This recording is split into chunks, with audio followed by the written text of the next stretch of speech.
إن الحمد لله نحمده ونستعينه ونستغفره ونعوذ بالله من شرور أنفسنا ومن سيئات أعمالنا.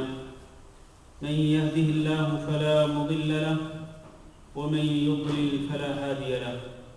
وأشهد أن لا إله إلا الله وحده لا شريك له وأشهد أن محمدا عبده ورسوله. اللهم صل على محمد وعلى آل محمد كما صليت على إبراهيم وعلى آل إبراهيم إنك حميد مجيد.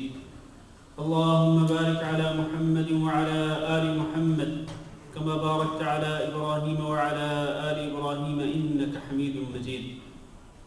أما بعد فإن خير الحديث كتاب الله وخير الهدي هدي محمد صلى الله عليه وسلم وشر الأمور محدثاتها وكل محدثة بدعة وكل بدعة ضلالة وكل ضلالة في النار.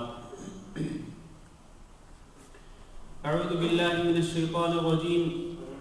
يا أيها الذين آمنوا اتقوا الله حق تقاته ولا تموتن إلا وأنتم مسلمون. يا أيها الناس اتقوا ربكم الذي خلقكم من نفس واحدة وخلق منها زوجها وبث منهما رجالا كثيرا ونساء واتقوا الله الذي تساءلون به والأرحام إن الله كان عليكم رقيبا. يا أيها الذين آمنوا اتقوا الله وقولوا قولا سديدا يصلح لكم أعمالكم ويغفر لكم ذنوبكم ومن يطع الله ورسوله فقد فاز فوزا عظيما. عزیز القدر بھائیو اور دوستو، یہ دنیا ختم ہونے والی ہے اور اس کے مقابلے میں آخرت باقی رہنے والی ہے. دنیا فانی ہے اور آخرت باقی رہنے والی ہے. اسی لیے اللہ رب العزت نے قرآن مجید میں دنیا کی حقارت کو بیان فرمایا اور فرمایا وَمَا الْحَيَاةُ الدُّنْيَا إِلَّا لَهْوٌ وَلَعِبٌ.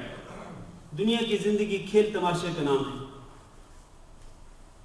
وَمَا الْحَيَاةُ الدُّنْيَا إِلَّا لَهْوٌ وَلَعِبٌ وَلَلدَّارُ الْآخِرَةُ لَهِيَ الْحَيَوَانُ.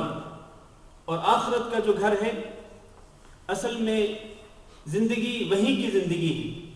آخرت کی زندگی ہی اصل زندگی ہے. باقی دنیا کی زندگی ختم ہونے والی ہے اور یہ صرف کھیل تماشے کا نام ہے. سو ہمیں اپنے دلوں سے دنیا کی محبت کو نکال دینا چاہیے. ٹھیک ہے کہ دنیا ہمارے ہاتھوں تک رہے کہ اس دنیا کے ذریعے دنیا کے مال کے ذریعے ہم اپنی ضرورتوں کو پورا کریں. جو بھی ہماری جائز ضرورتیں ہیں جائز طریقے سے ان جائز ضرورتوں کو پورا کریں. یہ دنیا صرف ہاتھوں تک رہے لیکن یہ دنیا دل تک نہ پہنچنے پائے. کیوں؟ اس لیے کہ اگر یہ دنیا دل کی گہرائی تک پہنچ جائے تو پھر یہ دنیا انسان کی تباہی اور بربادی کا سبب بن جاتی ہے. آئیے ذرا موازنہ کریں کہ دنیا کی حیثیت کیا ہے آخرت کے مقابلے میں. یہ موازنہ کرنا بہت ضروری ہے اور ہم کئی اعتبارات سے کئی لحاظ سے ہم موازنہ کریں گے دنیا اور آخرت کا. اس سے ہمیں اندازہ ہوگا کہ آخرت کے مقابلے میں دنیا کی کوئی حیثیت نہیں. نہایت ہی حقیر ہے یہ دنیا اور اس کے مقابلے میں آخرت بہت قیمتی ہے. آخرت بہت ہی غالی بہت ہی قیمتی ہے.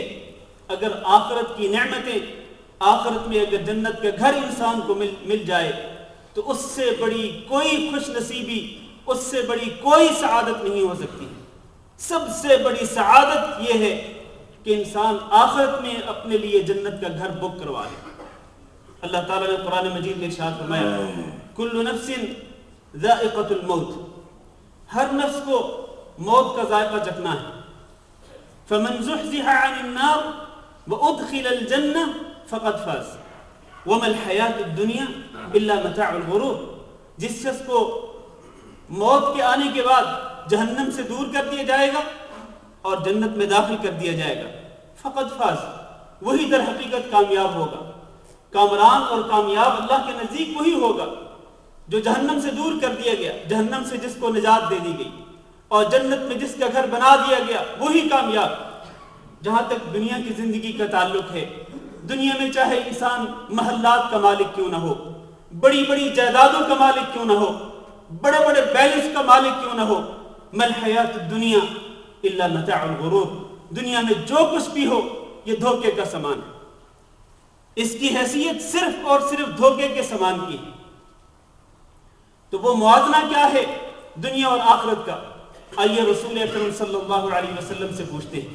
آپ صلی اللہ علیہ وسلم سے سوال کرتے ہیں کہ دنیا کی حیثیت کیا ہے آخرت کے مقابلے میں؟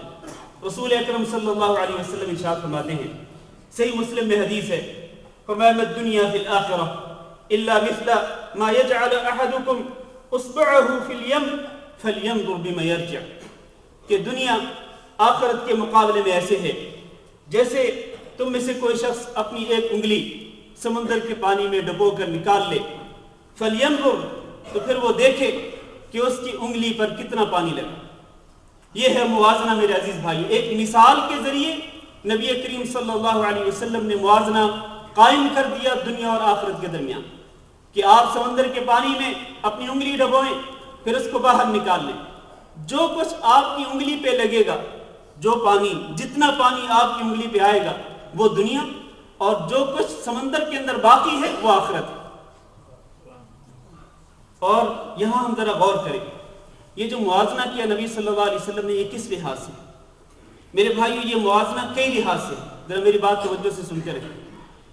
پہلا موازنہ دنیا اور آخرت کے درمیان، اور انگلی پر لگے ہوئے پانی اور سمندر کے پانی کے درمیان پہلا موازنہ کیا ہے؟ وہ یہ ہے کہ انگلی پر لگا ہوا پانی جو ہے یہ بہت کم مدت میں ختم ہو جائے گا، سوکھ جائے گا، ہو سکتا ہے چند لحظات کے اندر، چند سیکنڈز کے اندر، 1-2 منٹ کے اندر وہ ختم ہو جائے گا۔ لیکن سمندر کا پانی وہ سینکڑوں سالوں سے، کئی صدیوں سے چلا آ رہا ہے، اور آگے نہ جانے کئی صدیوں تک باقی رہے گا۔ یہ مثال ہے دنیا اور آخرت کی، کہ دنیا کی مدت کتنی ہے، آخرت کے مقابلے میں دنیا کی مدت اتنی ہی ہے جتنی مدت انگلی پر لگے ہوئے پانی کی ہے۔ اور اللہ رب العزت نے قرآن مجید کے اندر اس کو بیان فرمایا، دنیا کی مدت کو، دنیا کی عمر کو، کہ دنیا کی عمر کتنی ہے۔ اور آپ ذرا یہ تصور کریں کہ دنیا ہمارے نبی حضرت محمد صلی اللہ علیہ وسلم کی آمد سے شروع نہیں ہوئی، بلکہ آپ صلی اللہ علیہ وسلم کی آمد سے بھی ہزاروں سال پہلے یہ دنیا شروع ہوئی۔ حضرت آدم علیہ السلام کو جب اس دنیا میں بھیجا گیا، وہاں سے آپ دیکھیں یہ دنیا ہزاروں سال پر مشتمل، اور آگے قیامت تک اللہ اعلم، اللہ کو بہتر معلوم ہے کہ کتنے سال، 10 سال، 50 سال، سینکڑوں سال، ہزاروں سال، اللہ اعلم یہ دنیا ابھی باقی کتنے عرصے تک رہنے والی ہے، اس کا مجھے اور آپ کو کچھ پتہ نہیں۔ لیکن یہ پوری زندگی جو ہزاروں سالوں پر مشتمل ہے، اس کی عمر کتنی ہے؟ اس کی عمر اللہ رب العزت نے قرآن مجید میں بیان فرمائی، فرمایا کأنہم یوم یرونہا لم یلبثوا الا عشیۃ او ضحاها، سورۃ النازعات کے آخر میں، کہ جب یہ لوگ آخر قیامت کے دن کو دیکھیں گے، آخرت ان کے سامنے آئے گی، لم یلبثوا، تو گویا کہ وہ یہ سمجھیں گے، لم یلبثوا کہ وہ دنیا میں نہیں ٹھہرے، الا عشیۃ او ضحاها، مگر صرف دن کا پہلا پہر یا دن کا آخری پہر۔ یہ ہے دنیا کی زندگی، ہزاروں سالوں پر مشتمل یہ زندگی۔ اس کی حیثیت کیا ہے؟ اس کی حیثیت دن کے ایک پہر کی مانند ہے، ایک پہر پہلا ہو یا آخری ہو، کیونکہ قیامت کے دن یہی لوگ جو قیامت کا انکار کرتے تھے، جب قیامت کی تلخیاں دیکھیں گے، قیامت کی ہولناکیاں دیکھیں گے، قیامت کے دن اللہ کے عذاب کو دیکھیں گے، تو پھر وہ یہی سمجھیں گے کہ دنیا کی جو زندگی ہے وہ صرف اور صرف ان کے لیے ایسے تھی جیسے دن کا ایک پہلا پہر ہو یا آخری پہر ہو۔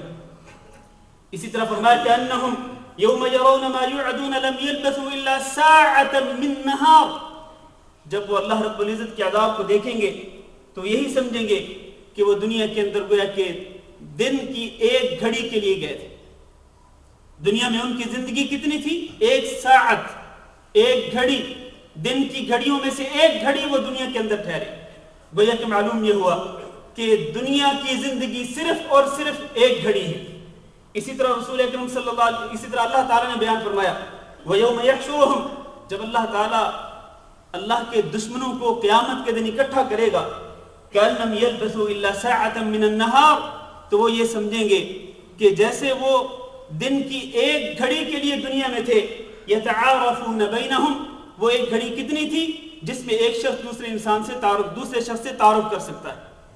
آپ کو معلوم ہے چلتے چلتے اگر آپ کو راستے میں کوئی بندہ مل جائے، اس سے سلام دعا ہوتی ہے، علیک سلیک ہوتی ہے، سلام دعا ہوتی ہے، وہ آپ کا نام پوچھتا ہے، آپ اس کا نام پوچھتے ہیں، آپ کہاں رہتے ہیں، اور وہ آپ سے پوچھتا ہے، آپ اس سے پوچھتے ہیں۔ یہ جو 2-3 منٹ جو تعارف کی گھڑی ہوتی ہے، یہی گھڑی وہ ہوگی جس کو اللہ کے دشمن قیامت کے دن سمجھیں گے کہ جیسا کہ ہم دنیا میں اتنی ہی گھڑی کے لیے گئے تھے کہ جتنی گھڑی میں ایک انسان دوسرے انسان سے تعارف کرتا ہے۔ میرے عزیز بھائیوں، یہ ہے دنیا کی حیثیت، یہ ہے دنیا کی عمر، کہ دنیا جو ہے وہ صرف ایک گھڑی کا نام ہے۔ اسی لیے کسی نے سچ کہا ہے کہ دنیا ساعہ فاجعلها طاعہ، دنیا صرف ایک گھڑی کا نام ہے، لہٰذا اس ایک گھڑی کو کیا بناؤ؟ اللہ رب العزت کی اطاعت بناؤ، اللہ کی فرما برداری بناؤ۔ اس ایک گھڑی کو چاہے وہ تمہارے لیے 70 سال کی ہو، وہ 80 سال کی ہو، 100 سال کی ہو، یہ ایک گھڑی جو دنیا میں آپ کو ملی، اس کو آپ اللہ رب العزت کی اطاعت میں گزار جائیں، اللہ کی فرما برداری میں گزار جائیں، اس ایک گھڑی کو اللہ کی نافرمانی سے اپنے دامن کو بچاتے ہوئے گزار جائیں، پھر آپ کامیاب ہو جائیں گے، آپ کی دنیا بھی اچھی ہو جائے گی اور آپ کی آخرت بھی سمجھ جائے گی۔ میرے عزیز بھائیوں، یہ جو موازنہ کیا رسول اکرم صلی اللہ علیہ وسلم نے کہ انگلی پر لگا ہوا پانی جو حیثیت اس کی ہے وہی حیثیت اس دنیا کی ہے، یہ حیثیت جو ہے یہ ایک اور لحاظ سے بھی واضح ہوتی ہے۔ ایک تو دنیا کی زندگی کی ہے، وہ آخرت کے مقابلے میں آخرت بہت لمبی ہوگی، بلکہ آخرت ہمیشہ ہمیشہ رہنے والی ہوگی، اس کے مقابلے میں دنیا ایک گھڑی ہے۔ اور دوسرا اس لحاظ سے یہ موازنہ بھی رسول اکرم صلی اللہ علیہ وسلم نے کیا کہ جس طرح انگلی پر لگا ہوا پانی بہت جلدی ختم ہو جاتا ہے، اسی طرح سے یہ دنیا بھی بہت جلدی ختم ہو جائے گی، دنیا بہت جلدی ختم ہو جائے گی۔ اللہ رب العزت نے قرآن مجید میں ارشاد فرمایا اعلموا انما الحیات الدنیا لعب ولہو وزینۃ وتفاخر بینکم، جان لو کہ دنیا کی زندگی کھیل تماشا ہے اور ایک دوسرے پر فخر کرنے کا نام ہے۔ دنیا کی زندگی صرف زیب و زینت ہے، ایک دوسرے پر فخر کرنا ہے اور ایک دوسرے سے آگے بڑھنا ہے مال میں، اولاد میں۔ پھر اللہ رب العزت نے اس کی ایک مثال بیان فرمائی، اس مثال پر ذرا غور کریں۔ کمثل غیث اعجب الکفار نباتہ، بارش کا پانی نازل ہوتا ہے، پھر زمین سے نباتات نکلتے ہیں، زمین سے فصلیں نکلتی ہیں، باغات نکلتے ہیں۔ اعجب الکفار نباتہ، جو کاشتکار ہوتے ہیں ان کو زمین سے نکلنے والی نباتات بہت اچھی لگتی ہیں، لیکن پھر کیا ہوتا ہے؟ فتراہ، پھر آپ دیکھتے ہیں کہ ان پر زردی چڑھتی ہے، یعنی وہ جوانی کے جوبن میں آ جاتی ہیں، یہ کھیتیں، یہ باغات، یہ ساری نباتات، لیکن ثم یکون حطاما، پھر اچانک یہ ساری چیزیں بھس ہو جاتی ہیں۔ بالکل اسی طرح سے یہ انسان کی زندگی ہے، انسان بھی جوانی کے جوبن میں آتا ہے، پھر جوانی کا عرصہ گزرتے ہی انسان بھس ہو جاتا ہے، انسان کی حیثیت کچھ بھی نہیں ہوتی ہے۔ جس طرح وہ لہلہاتے کھیت اور جس طرح وہ سرسبز و شاداب باغات ایک خاص مدت کے لیے انسان کو بھلے لگتے ہیں، اسی طرح ایک خاص مدت کے لیے یہ جوانی کا مرحلہ اچھا لگتا ہے، لیکن پھر آخر کار انسان کو دنیا سے مرنا ہے اور اللہ رب العزت کے سامنے اس کو پیش ہونا ہے۔ اسی طرح اللہ رب العزت نے ایک اور جگہ پہ یہی مثال اسی انداز میں بیان فرمائی۔ خلاصہ یہ ہے کہ نبی کریم صلی اللہ علیہ وسلم نے جو موازنہ کیا اس کا مطلب یہ ہے کہ جس طرح انگلی پر لگا ہوا پانی بہت جلدی ختم ہو جاتا ہے، چند لمحات کے اندر خشک ہو جاتا ہے، اسی طرح یہ دنیا کی زندگی بھی انتہائی تیزی کے ساتھ ختم ہونے والی ہے، اور اس کے مقابلے میں آخرت جو ہے وہ باقی رہنے والی ہے، اس میں جو ہے وہ دوام ہوگا، اس میں اختتام نہیں ہوگا۔ ایک اور لحاظ سے آپ دیکھیں کہ دنیا یہ بہت کم ہے، جس طرح کہ انگلی پر لگا ہوا پانی بہت کم ہوتا ہے، سمندر میں موجود پانی کے مقابلے میں انگلی پر لگا ہوا پانی بہت کم ہوتا ہے، اسی طرح دنیا بہت کم ہے آخرت کے مقابلے میں، دنیا کی کوئی حیثیت ہی نہیں ہے۔ یہ کسی شمار میں نہیں آتی ہے یہ دنیا آخرت کے مقابلے میں۔ رسول اکرم صلی اللہ علیہ وسلم نے ارشاد فرمایا، آپ اس سے اندازہ لگا سکیں گے حدیث سے کہ آخرت کتنی بڑی ہے دنیا کے مقابلے میں۔ فرمایا موضع صوت فی الجنة خیر من الدنیا وما فیہا۔ موضع صوت فی الجنہ، جنت کے اندر ایک کوڑے کے برابر جگہ جو ہے، یعنی کوئی 1 فٹ کے برابر جو جگہ ہے دنیا جنت کے اندر، وہ جنت کے 1 فٹ کی جو جگہ ہے وہ پوری دنیا اور دنیا کے اندر جو کچھ بھی ہے اس سے بہتر ہے۔ اور اللہ کے رسول نے فرمایا کہ صبح کے وقت اللہ کے راستے میں جانا یا شام کے وقت اللہ کے راستے میں نکلنا، یہ 1 گھڑی کے لیے اللہ کی رضا کے لیے نکلنا جو ہے، یہ پوری دنیا سے اور دنیا کے اندر جو کچھ بھی ہے، جتنی نعمتیں ہوں، جتنی اس میں خوشحالی ہو، جتنے اس میں محلات ہوں، جتنا اس میں مال و دولت ہو، اللہ کی رضا کے لیے صبح کے وقت یا شام کے وقت 1 گھڑی کے لیے نکلنا جو ہے وہ پوری دنیا اور اس کے اندر جو کچھ ہے اس سے بہتر ہے۔ اور میرے بھائیوں، آخرت کتنی بڑی ہے دنیا کے مقابلے میں، اس کا اندازہ آپ اس بات سے بھی کر سکتے ہیں کہ اللہ رب العزت نے قرآن مجید میں ارشاد فرمایا وَسَارِعُوا إِلَى مَغْفِرَةٍ مِّن رَّبِّكُمْ وَجَنَّةٍ عَرْضُهَا كَعَرْضِ السَّمَاءِ وَالْأَرْضِ۔ اللہ اکبر، کہ تم بہت جلدی کرو، دوڑ کے آؤ تم رب کی مغفرت کی طرف، اور اس جنت کی طرف تم جلدی کرو کہ اس جنت کی چوڑائی کتنی ہے جتنے آسمان اور جتنے یہ زمین ہے۔ آسمانوں اور زمین کے برابر جنت کی صرف چوڑائی ہے، اس کی لمبائی کتنی ہوگی اللہ اعلم۔ اس سے آپ تصور کر سکتے ہیں، اندازہ کر سکتے ہیں کہ دنیا کے مقابلے میں آخرت کتنی بڑی ہے اور آخرت کے مقابلے میں دنیا کتنی کم ہے۔ لہذا وہ چیز جو بہت بڑی ہے اور بہت زیادہ ہے اور بہت دیر تک بلکہ ہمیشہ ہمیشہ کے لیے باقی رہنے والی ہے، ہمیں اس آخرت کے لیے عمل کرنا چاہیے، نہ یہ کہ یہ جو دنیا ہے جو نہایت حقیر ہے، اس کی کوئی قدر و قیمت نہیں، کوئی اس کی منزلت نہیں، کوئی اس کی حیثیت نہیں، اور اس کی مدت بھی انتہائی قلیل 1 گھڑی کے برابر ہے۔ ہمیں اس دنیا کے فتنے میں نہیں پڑنا چاہیے، اس کی محبت کو اپنے دلوں میں نہیں بٹھانا چاہیے۔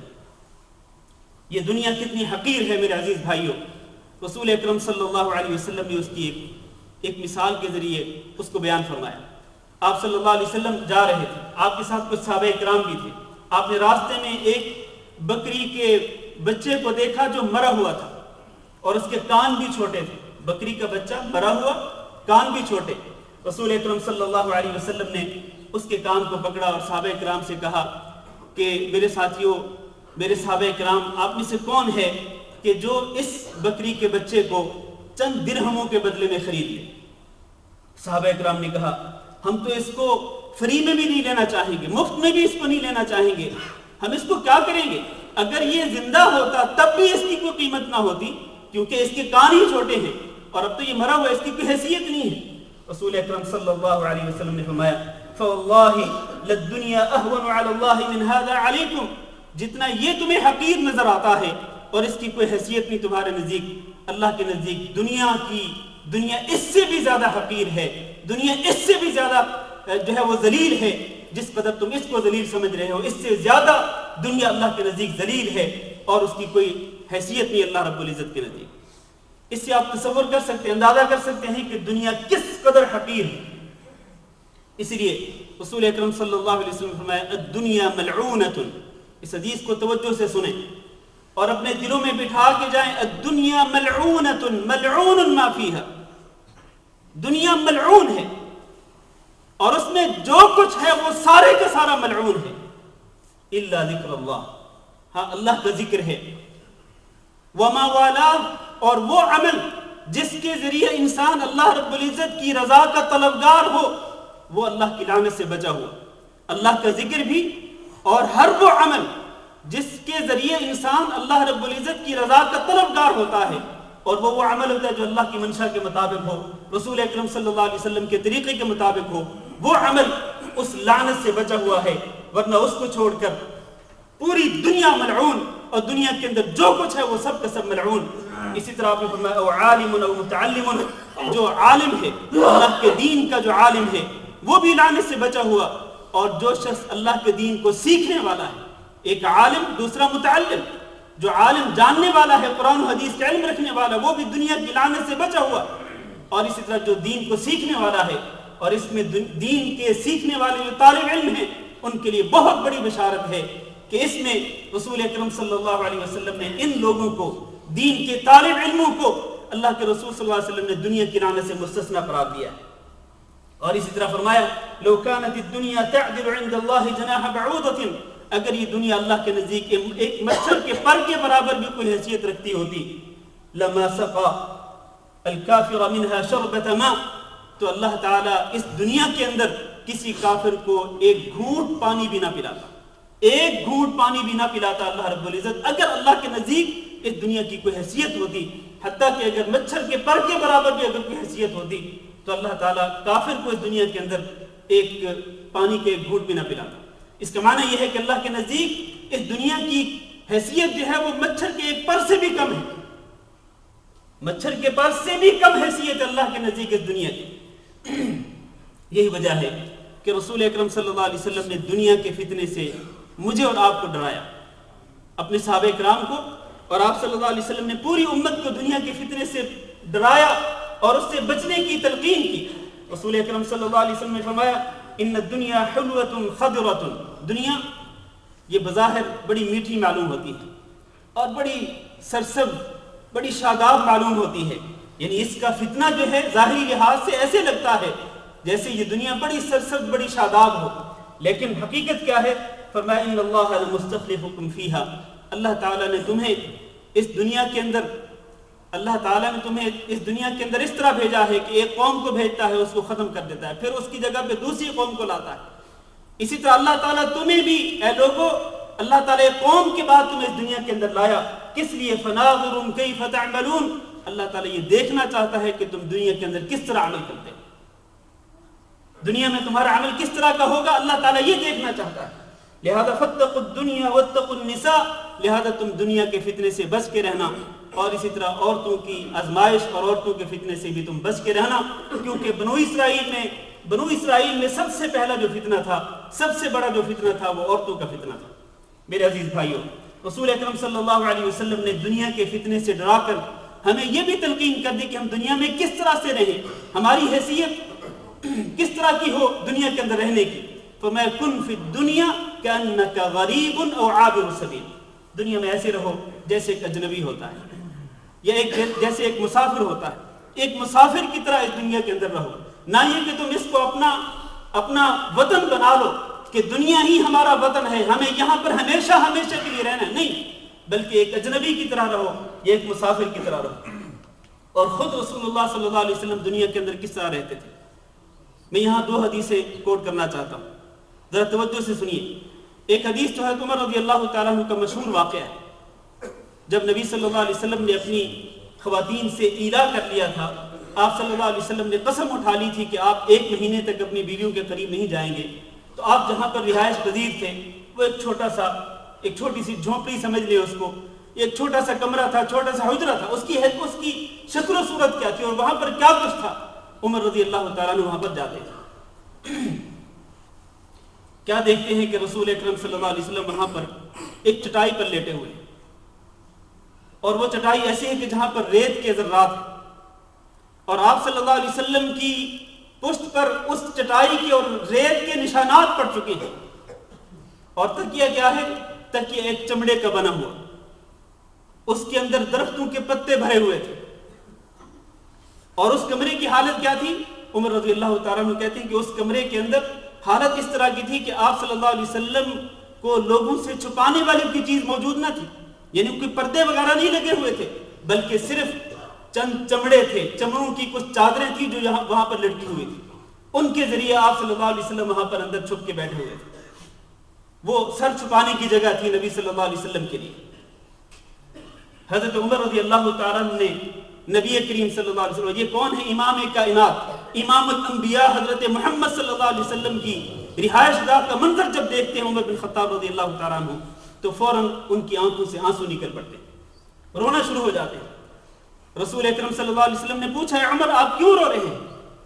فرمایا، عمر رضی اللہ تعالیٰ نے عرض کیا، اللہ کے رسول، کیسر و کسرا کے درباروں کو دیکھیں، وہ تو کافر ہیں، وہاں پر کتنی زیادہ نعمتیں ہیں، اور آپ تو اللہ کے نبی ہیں، اللہ کے سچے نبی ہیں، اور آپ کی یہ حالت ہے اور آپ کی رہائش گاہ کی یہ حالت ہے، آپ اللہ تعالیٰ سے کیوں نہیں دعا کرتے کہ اللہ رب العزت آپ کے لیے دنیا کے دروازوں کو کھول دے؟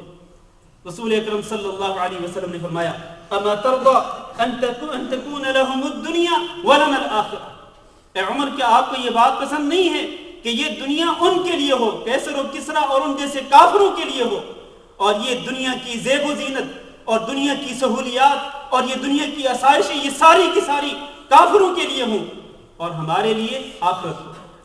کیا تم اس بات کو پسند نہیں کرتے ہو؟ تو میرے بھائیوں، یہ اس بات کی دلیل ہے کہ خود رسول اکرم صلی اللہ علیہ وسلم نے عملی طور پر اس کا نمونہ پیش کیا کہ آپ کو، مجھے اور آپ کو دنیا کے اندر کس طرح سے رہنا چاہیے۔ اسی طرح عبداللہ بن مسعود رضی اللہ تعالیٰ عنہ کا جو واقعہ ہے وہ بھی اسی سے ملتا جلتا، میں اس کو تفصیل سے بیان نہیں کرتا ہوں۔ اس میں بھی عبداللہ بن مسعود رضی اللہ تعالیٰ عنہ نے نبی کریم صلی اللہ علیہ وسلم کی تقریباً یہی حالت بیان کی۔ لہٰذا ہمیں دنیا کے اندر اس طرح سے رہنا چاہیے، نہ یہ کہ ہم دنیا کے اندر اس طرح دل لگا کے بیٹھ جائیں کہ جیسے ہمیں دنیا میں ہمیشہ ہمیشہ رہنے کے لیے سرٹیفکیٹ مل چکا ہو کہ ہمیں یہاں پر رہنا ہے، یہ ہمیشہ کے لیے۔ ہمیں آخرت کے لیے عمل کرنا چاہیے میرے عزیز بھائی، آخرت کے لیے، ورنہ ایسا نہ ہو میرے بھائیوں کہ جب آخرت کے دن آئے تو پھر ہم اللہ رب العزت کے سامنے اس تمنا اور آرزو کا اظہار کریں کہ کاش ہمیں دنیا میں ایک بار پھر جانے کا موقع ملتا تو وہاں پر ہم تقوی اختیار کرتے، وہاں ہم نیکی کر لیتے، اچھا عمل کر لیتے، اور آج قیامت کے دن ہم اللہ رب العزت کی رضا اور اس کی خوشنودی کو حاصل کر لیتے۔ اگر ہم وہاں پر اس تمنا اور آرزو کے اظہار کریں گے بھی تو اللہ تعالیٰ ہمیں واپس بھیجنے والا نہیں ہے۔ لہٰذا جب اللہ تعالیٰ نے ہمیں یہاں دنیا میں بھیجا ہے اور ہمیں اللہ نے عقل دی، ہم سب کچھ سوچ سکتے ہیں، سب کچھ اپنی آنکھوں سے دیکھ سکتے ہیں اور فیصلہ کر سکتے ہیں کہ سچ کیا ہے، جھوٹ کیا ہے، حق کیا ہے، باطل کیا ہے، صحیح کیا ہے، غلط کیا ہے، تو پھر ہمیں اپنی عقلوں سے فیصلہ کر کے صحیح راستے کو، ہدایت والے راستے کو اپنانا چاہیے، ورنہ قیامت کے دن سوائے پچھتاوے اور افسوس اور ندامت اور حسرت کے کچھ بھی نہیں ملے گا۔ اللہ تعالیٰ نے قرآن مجید میں ارشاد فرمایا، یہ آیات توجہ سے سنیں، فرمایا وَأَنِيبُوا إِلَىٰ رَبِّكُمْ وَأَسْلِمُوا لَهُ، رب کی طرف رجوع کر لو اور رب کے احکامات کو مان لو، من قبل ان یأتیکم العذاب ثم لا تنصرون، اس سے پہلے کہ تمہارے پاس عذاب آ جائے پھر تمہاری مدد نہیں کی جائے گی۔ واتبعوا احسن ما انزل الیکم من ربکم، اور اللہ تعالیٰ نے تمہاری طرف جو بہترین کلام نازل فرمایا اس بہترین کلام کی اتباع کرو اور اس کی پیروی کرو، اس پہ اللہ نے جو دین ذکر کیا اس کی اتباع کرو، اس کے پیچھے چلو۔ من قبل ان یأتیکم العذاب بغتہ، ایسا نہ ہو کہ اچانک تمہارے پاس اللہ کا عذاب آ جائے، وانتم لا تشعرون، اور تمہیں کچھ شعور تک نہ ہوگا، اور پھر جب اللہ کا عذاب آئے گا ان تقول نفس یا حسرۃ علی ما فرطت فی جنب اللہ، پھر تم میں سے کوئی شخص یہ کہنے والا ہوگا، ہے افسوس، ہے کاش میں اللہ رب العزت کے حق میں کوتاہی کرنے والا نہ ہوتا، وَإِن كُنتُ لَمِنَ السَّاخِرِينَ، اور میں تو مذاق اڑانے والوں میں سے تھا، او تقول لو ان اللہ ہدانی لکنت من المتقین، یا پھر تم میں سے کوئی شخص یہ کہے گا کہ کاش اللہ تعالیٰ مجھے ہدایت دیتا دنیا کے اندر تو میں متقین میں سے ہو جاتا، او تقول حین تری العذاب، یا پھر تم میں سے کوئی شخص قیامت کے دن یہ کہے گا جب وہ عذاب کو دیکھے گا، لو ان لی کرۃ فاکون من المحسنین، کاش مجھے ایک بار پھر دنیا کے اندر جانے دیا جائے اور میں محسنین میں سے، نیکی کرنے والوں میں سے ہو جاؤں۔ تو یہ خواہش اور یہ تمنا اور یہ آرزو کسی کام نہیں آئے گی قیامت کے دن۔ دنیا میں یہ جو حقیر دنیا ہے اور جس کی کوئی قدر و منزلت نہیں، جس کی کوئی حیثیت نہیں، اس دنیا میں واپس لوٹنے کا دوبارہ موقع نہیں دیا جائے گا۔ لہٰذا ہمیں آخرت کے لیے عمل کرنا چاہیے۔ اللہ تعالیٰ قرآن مجید میں ارشاد فرماتے ہیں زُيِّنَ لِلنَّاسِ حُبُّ الشَّهَوَاتِ مِنَ النِّسَاءِ وَالْبَنِينَ وَالْقَنَاطِيرِ الْمُقَنطَرَةِ مِنَ الذَّهَبِ وَالْفِضَّةِ، لوگوں کے لیے مزین کر دی گئی شہوات۔ شہوات کون سی؟ عورتوں کی شہوت، خزانوں کی شہوت، اور بیٹوں کی شہوت، اور گھوڑوں کی شہوت، کھیت کی شہوت، یعنی دنیا کا جتنا ساز و سامان ہے اس کی شہوت ہمارے دلوں کے اندر پیدا کر دی گئی۔ لیکن اللہ فرماتے ہیں یہ ساری چیزیں جن کا اللہ نے ذکر کیا، فرماتے ہیں ذالک متاع الحیات الدنیا، یہ ساری چیزیں دنیا کی زندگی کا ساز و سامان ہے۔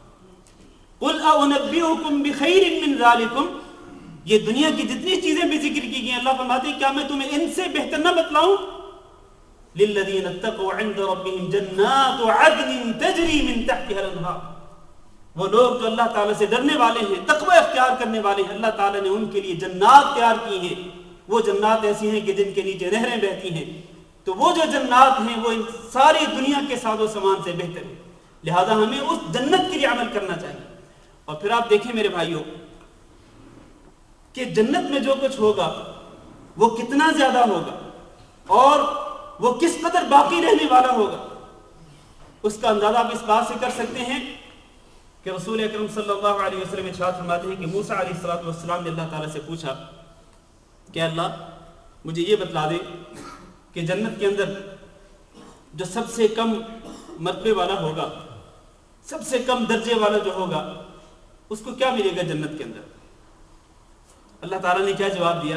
اللہ نے فرمایا موسیٰ یہ وہ شخص ہوگا جو سب سے آخر میں جنت میں داخل ہوگا. اس سے پہلے سارے لوگ جنت میں جا چکے ہوں گے، یہ سب سے آخری انسان ہوگا. یہ جب اس کو کہا جائے گا کہ تم جنت میں داخل ہو جاؤ تو یہ کیا کہے گا؟ کہے گا اللہ اب تو ساری دنیا جنت میں چلی گئی، میرے لیے تو کوئی جنت میں جگہ ہی باقی نہیں رہی، میں کہاں جاؤں گا؟ اللہ فرمائے گا تم جنت کے اندر داخل تو ہو جاؤ، جنت کے اندر جاؤ تو صحیح. وہ جنت کے اندر جائے گا. اللہ فرمائے گا کیا تمہیں یہ بات پسند ہے کہ دنیا کے اندر ایک بڑا بادشاہ، اس کی جتنی بڑی مملکت ہوتی ہے اتنی مملکت تمہیں دنیا جنت کے اندر دے دی جائے، کیا تم اس بات پر راضی ہو؟ پھر اللہ تعالیٰ فرمائے گا اس دنیا کے بادشاہ کی ایک مملکت نہیں، اس جیسی 2 مملکتیں، اس جیسی 3، اس جیسی 4، اس جیسی 5 مملکتیں، جتنی بڑی 5 مملکتیں دنیا کے اندر ہوتی ہیں اتنی بڑی مملکت جنت کے اندر میں تمہیں دے رہا ہوں. وہ بندہ کہے گا اللہ میں راضی ہوں. اللہ تعالیٰ کیا فرمائے گا؟ فرمائے گا ھذا لک، یہ اتنی بڑی مملکت جنت کے اندر میں نے تمہیں دی، یہ بھی اور اس جیسی 10 مملکتیں اور میں نے تم کو دے دی. وَلَكَ مَشْتَهَتْ بِهِ نَفْسُكَ، اس جنت کے اندر تم جاؤ. اور یہ کون ہے؟ یہ سب سے آخر میں جنت میں داخل ہونے والا، سب سے کم درجے والا. اللہ فرمائے گا وَلَكَ مَشْتَهَتْ بِهِ نَفْسُكَ، جو جس چیز کی بھی تمہارا نفس جس چیز کی بھی خواہش کرے گا وہ تمہیں دیا جائے گا. وَلَذَّتْ بِهِ عَيْنُكَ، اور ہر وہ چیز جس کے ساتھ تمہاری آنکھوں کو ٹھنڈک پہنچ سکتی ہے وہ تمہیں دی جائے گی. میرے بھائیوں یہ اتنی بڑی مملکت جنت کے اندر یہ اس شخص کو دی جائے گی کہ جو سب سے آخر میں جنت میں داخل ہوگا، اور جو اس سے پہلے جنت میں داخل ہوں گے ان کے لیے کتنی کتنی نعمتیں ہوں گی اور کیسی کیسی نعمتیں ہوں گی. کس طرح اللہ رب العزت ان کو نعمتوں سے نوازے گا اس کا تو انسان تصور بھی نہیں کر سکتا ہے. لہذا ہمیں اس جنت کے لیے عمل کرنا چاہیے. اور اس دنیا جو انتہائی حقیر ہے، اس کی کوئی حیثیت نہیں، اس کی محبت کو ہمیں اپنے دلوں سے نکال دینا چاہیے. اللہ تعالیٰ سے دعا ہے کہ اللہ ہم سب کو آخرت کے لیے عمل کرنے کی توفیق دے. استغفر اللہ لی ولکم ولسائر المسلمین فاستغفروہ انہ هو الغفور الرحیم.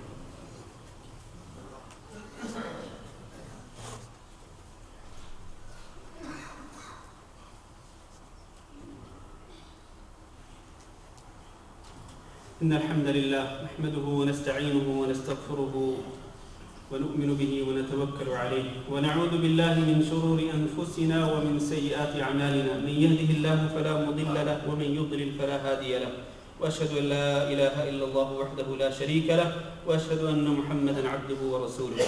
اللهم صل على محمد وعلى آل محمد كما صليت على إبراهيم وعلى آل إبراهيم إنك حميد مجيد.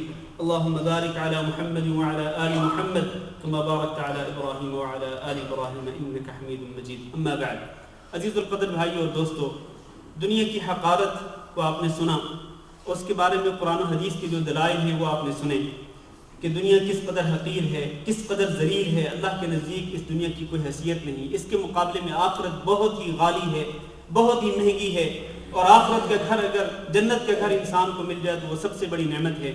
یہ سب کچھ آپ نے سنا. یہاں سوال یہ پیدا ہوتا ہے کہ کیا انسان دنیا کے اندر اس طرح رہے کہ دنیا سے کلی طور پر اعراض کر لے، کہ دنیا کی ہر چیز سے منقطع ہو جائے، ہر چیز سے لا تعلق ہو جائے، اور وہ صرف کسی جنگل میں جا کر کے وہ آخرت کے لیے ہی عمل کرے؟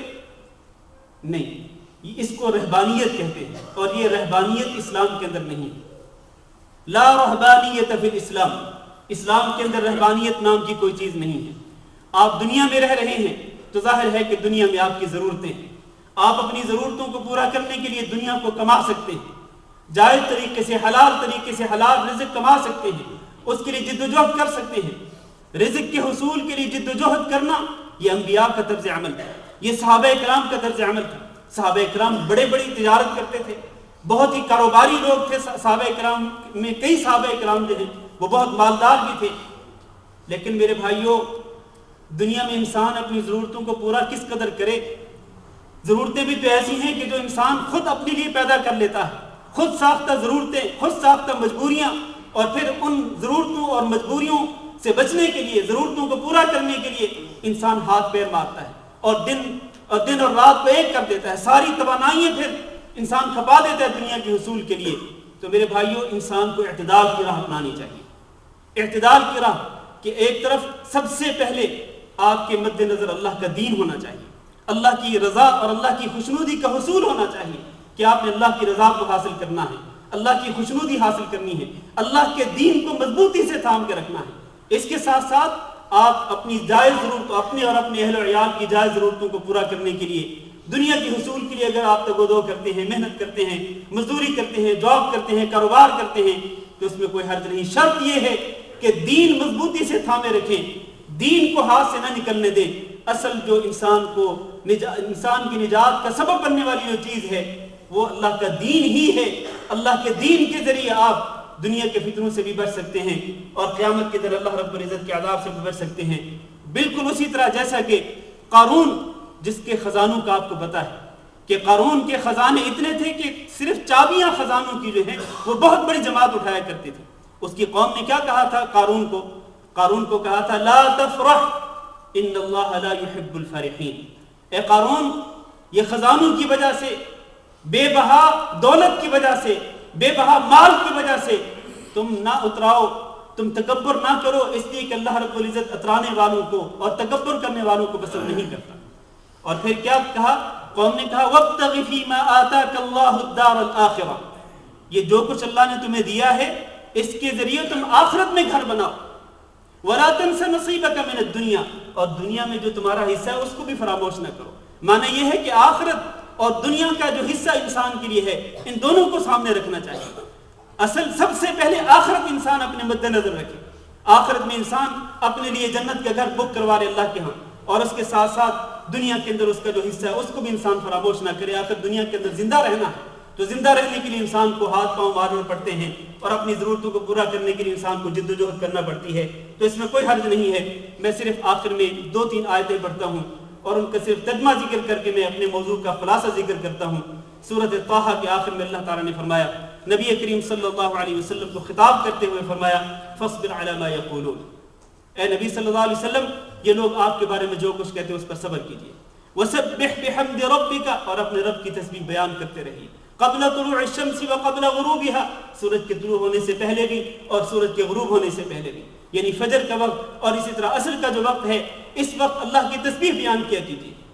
اور اس کے ساتھ ساتھ فرمایا وَلَا تَمُدَّنَّ عَيْنَيْكَ إِلَىٰ مَا مَتَّعْنَا بِهِ أَزْوَاجًا مِّنْهُمْ زَهْرَةَ الْحَيَاةِ الدُّنْيَا لِنَفْتِنَهُمْ فِيهِ، اور ہم نے یہ جو کافروں کو مختلف قسم کا ساز و سامان دنیا کی زندگی کا جو ان کو دیا ہے، اس ساز و سامان کی طرف آپ نظر بھی نہ اٹھا کے دیکھیں۔ لِنَفْتِنَهُمْ فِيهِ، ہم نے جو کچھ دیا ہے یہ سب کچھ ان کو آزمانے کے لیے دیا ہے۔ وَرِزْقُ رَبِّكَ خَيْرٌ وَأَبْقَىٰ، آپ کے رب کا جو رزق ہے وہ بہتر ہے اور وہ زیادہ باقی رہنے والا ہے۔ تو لہٰذا ہمیں نبی کریم صلی اللہ علیہ وسلم کے لیے اللہ تعالیٰ کا جو حکم ہے اسی پر عمل کرتے ہوئے اللہ کے دین کو ترجیح دینی چاہیے، اور جہاں تک دنیا کا تعلق ہے تو اس کی محبت کو دل کے اندر نہیں داخل ہونے دینا چاہیے۔ اپنی جائز ضرورتوں کے بقدر انسان دنیا کو حاصل کر سکتا ہے، وہ بھی جائز طریقے سے شریعت کی حدود کے اندر رہتے ہوئے۔ اللہ تعالیٰ سے دعا ہے کہ اللہ رب العزت ہمیں دنیا کے اس فتنے سے محفوظ رکھے، اور اللہ رب العزت دنیا کے شر سے ہم سب کو بچائے، اور اللہ رب العزت ہمیں اپنے دین پر قائم اور دائم رہنے کی توفیق دے۔ ہمارا خاتمہ ہو تو دین پر ہو، ایسی حالت میں ہو کہ اللہ رب العزت ہم سے راضی ہو۔ اللہم اغفر لنا وللمؤمنین والمؤمنات وللمسلمین والمسلمات الاحیاء منهم والاموات۔ اللهم انا نسألك العفو والعافية والمعافاة الدائمة في الدنيا والآخرة۔ اللهم انا نسألك رضاك والجنة ونعوذ بك من سخطك والنار۔ اللهم انصر عبادك المستضعفين في كل مكان، اللهم انصر عبادك المستضعفين في كل مكان. اللهم انصر عبادك المستضعفين في كل مكان. اللهم انصرهم على أعدائهم. اللهم انصرهم على أعدائهم. اللهم كن لهم ناصرا ومعينا. اللهم كن لهم ناصرا ومعينا. اللهم عافهم من البلايا والمحن والمصائب. اللهم احفظ لهم أموالهم وأعراضهم. اللهم احقن لهم دماءهم واحفظ لهم أموالهم وأعراضهم. اللهم فرج هم المهمومين ونفس كرب المكروبين واقض الدين عن المدينين واشف مرضانا ومرضى المسلمين. اللهم آمنا في أوطاننا واجعل هذا البلد آمنا مطمئنا وسائر بلاد المسلمين. عباد الله، إن الله يأمر بالعدل والإحسان وإيتاء ذي القربى وينهى عن الفحشاء والمنكر والبغي يعظكم لعلكم تذكرون.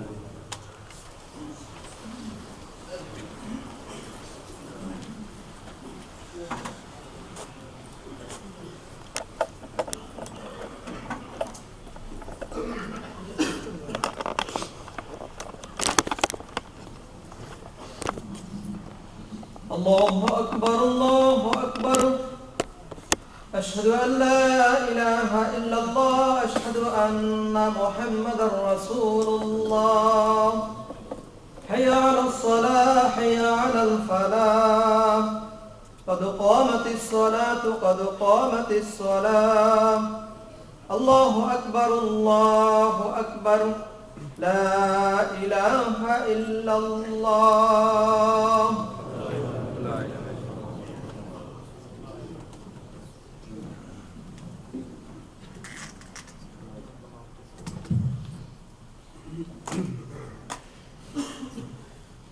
صفحے سیدھی کر لیں، ساتھ مل جائیں۔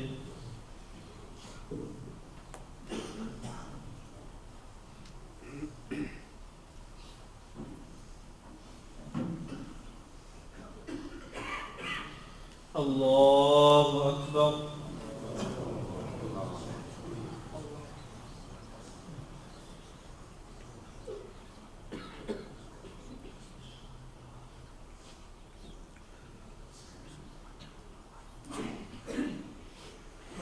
الحمد لله رب العالمين الرحمن الرحيم مالك يوم الدين إياك نعبد وإياك نستعين اهدنا الصراط المستقيم صراط الذين أنعمت عليهم غير المغضوب عليهم ولا الضالين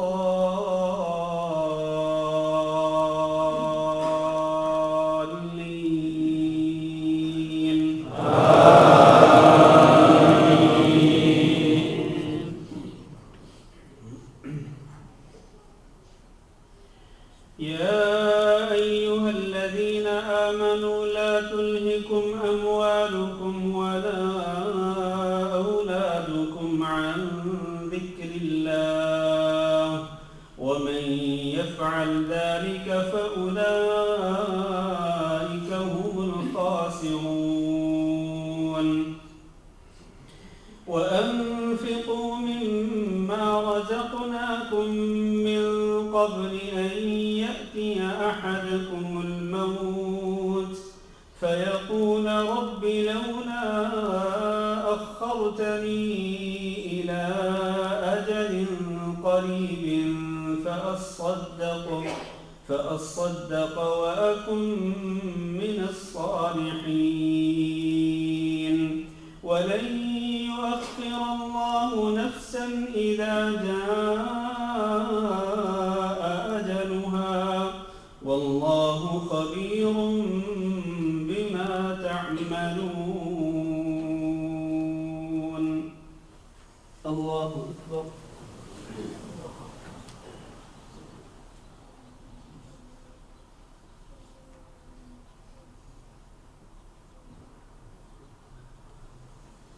سمع الله لمن حمده.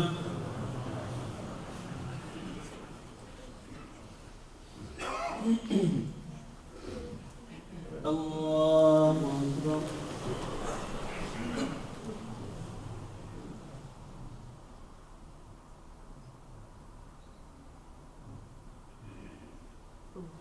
الله أكبر.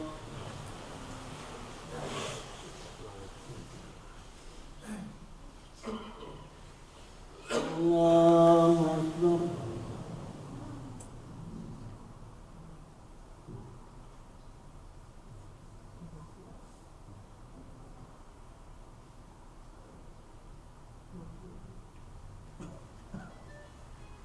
الله أكبر.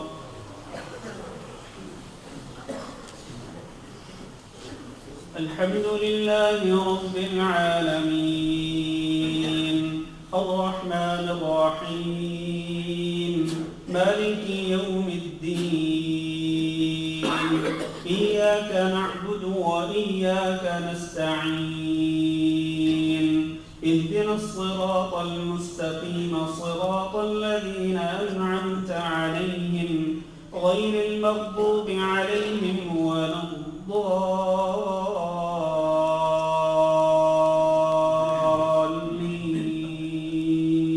آمين.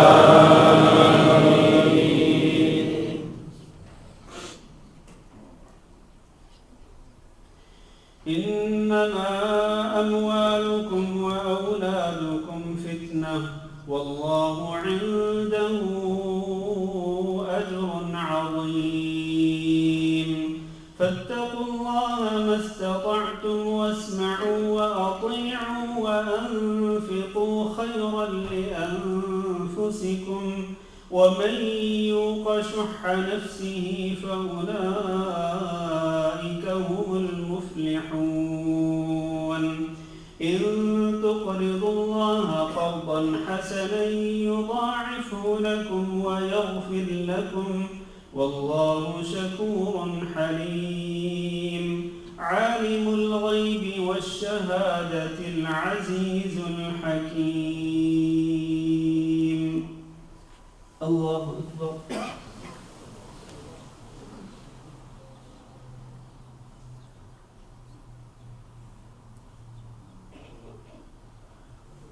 سمع الله لمن حمده.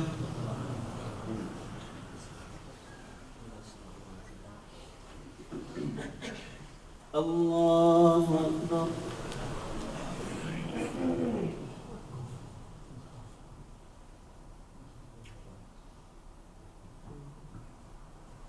الله أكبر.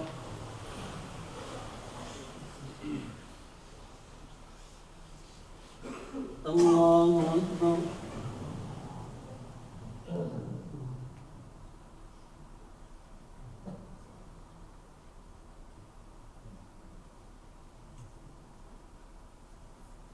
الله أكبر.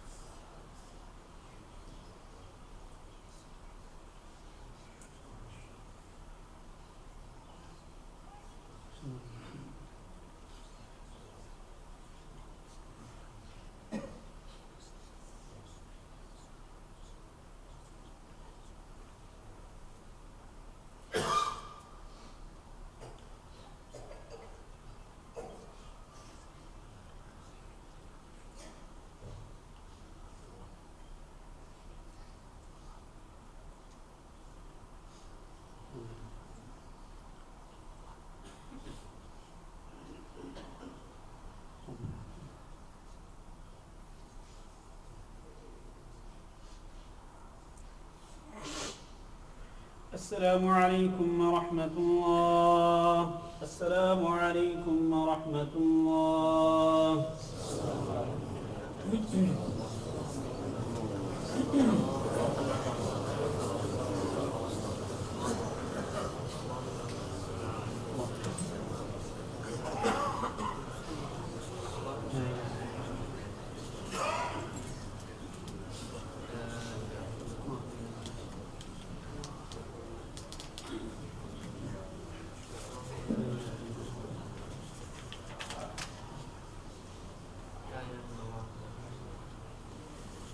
بسم اللہ الرحمن الرحیم. میرے بھائیو اور دوستو، ایک دو اعلانات ہیں.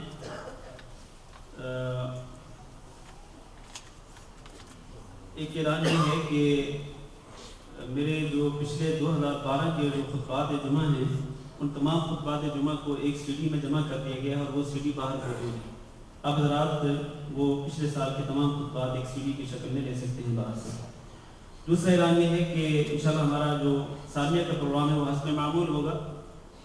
دین کو سیکھنے کی فضیلت آپ نے آج حدیث خطبہ جمعہ میں سنی ہے, تو دین سیکھنے کے سلسلے میں وہاں سالمی میں تشریف لائیں. مغرب کی نماز کے بعد ہماری حدیث کی کلاس ہوگی اور عشاء کی نماز کے بعد انشاءاللہ ہماری تفسیر کی کلاس ہوگی. ہم قرآن کی تفسیر بھی پڑھتے ہیں اور حدیث بھی پڑھتے ہیں, کیونکہ یہی دو چیزیں دین ہیں, ان کے علاوہ کوئی اور چیز جو ہے وہ دین نہیں ہے. تو آپ حضرات سے گزارش ہے کہ ہر جمعہ کے دن مغرب کی نماز کے بعد سالمی میں تشریف لایا کریں. وہاں مسجد احمد المحری میں جو کہ گلف مارٹ کے قریب ہے. ایک صاحب نے لکھا ہے کہ میری ماں کی طبیعت بہت خراب رہتی ہے, کچھ لوگ کہتے ہیں کہ جادوئی اثر ہے, جادو کا اثر ہے, کچھ کہتے ہیں کہ جنوں کا اثر ہے. برائے کرم ان کے لیے دعا ضرور کریں. دعا کرتے ہیں اللہ رب العزت. یہ صاحب جنہوں نے یہ لکھا ہے, ایک بہن نے لکھا ہے, تو ہم ان کی والدہ کے لیے دعا کرتے ہیں کہ اللہ رب العزت ان کی والدہ کو شفا کاملہ نصیب فرمائے. اسی طرح جتنے بھی ہمارے بزرگ بیمار ہیں والدین میں سے, ہمارے مسلمان بھائیوں بہنوں میں سے, سب کے لیے دعا کرتے ہیں اللہ تعالیٰ سب کو شفا کاملہ نصیب فرمائے. ہمارے گھروں کے اندر اگر کوئی بیمار ہے تو اللہ تعالیٰ ہر ایک کو شفا کاملہ صحت کاملہ نصیب فرمائے. ایک اور بھائی نے لکھا ہے کہ زبیر شرفی صاحب کے بھائی حاجی محمد یوسف پاکستان میں وفات پا گئے. دعا کرتے ہیں اللہ رب العزت حاجی یوسف صاحب کے لیے اللہ ان کی مغفرت فرمائے, اللہ تعالیٰ ان کے لیے آخرت کی مراحل آسان فرمائے.